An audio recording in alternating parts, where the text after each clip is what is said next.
Lesti Purba dari Sekolah Tinggi Ilmu Ekonomi Eka Prasetya dengan NIM 2210186 kelas 227 Manajemen.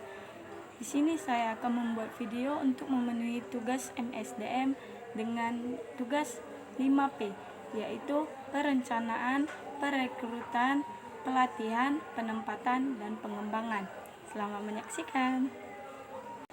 Nah, yang pertama saya akan membahas materi mengenai perencanaan. Setiap orang pasti pernah melakukan perencanaan atau disebut dengan planning. Tanpa disadari, dalam kehidupan sehari-hari sebenarnya kita sudah sering membuat perencanaan. Perencanaan adalah suatu kegiatan rangkaian persiapan tindakan untuk mencapai suatu tujuan. Perencanaan ini merupakan pedoman, garis besar, atau petunjuk yang harus dituruti jika ingin menghasilkan hasil yang baik. Berikut ada beberapa macam perencanaan. Yang pertama itu ada perencanaan strategis, di mana perencanaan strategis ini biasa digunakan perusahaan atau sebuah organisasi untuk menganalisis lingkungan eksternal dan lingkungan internal dari perusahaan mereka. Yang kedua ada perencanaan taktis, di mana perencanaan taktis ini adalah suatu proses yang digunakan oleh sebuah perusahaan atau sebuah organisasi untuk mengembangkan rencana yang lebih rinci untuk mencapai tujuan yang telah ditetapkan dalam perencanaan strategis tersebut. Nah, yang ketiga itu ada perencanaan operasional. Perencanaan operasional itu sendiri merupakan jenis perencanaan yang mencakup langkah-langkah yang harus dilakukan secara rinci untuk menjalankan kegiatan harian dan mencapai tujuan jangka pendek.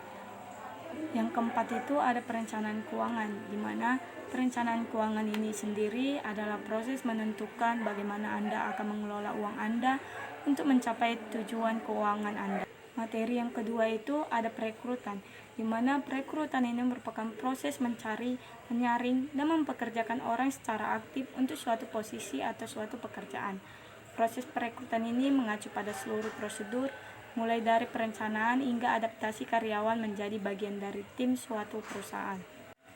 Adapun tujuan-tujuan dari perekrutan, yang pertama itu untuk memenuhi kebutuhan sumber daya manusia, yang kedua untuk menyaring data pencari kerja, yang ketiga memilih kandidat ideal, yang keempat pemberdayaan sumber daya manusia. Selanjutnya yang ketiga ada materi penempatan. Penempatan merupakan penugasan kembali dari seorang karyawan pada sebuah pekerjaan yang baru. Ada beberapa macam faktor-faktor dalam penempatan. Yang pertama ada faktor prestasi akademik, yang kedua ada faktor pengalaman bekerja, yang ketiga ada faktor fisik, yang keempat ada faktor sikap, dan yang kelima ada faktor usia. Yang keempat itu ada materi pelatihan. Pelatihan adalah kegiatan memberi, meningkatkan, dan mengembangkan etos kerja, disiplin, dan produktivitas untuk keahlian tertentu dan sesuai pekerjaan.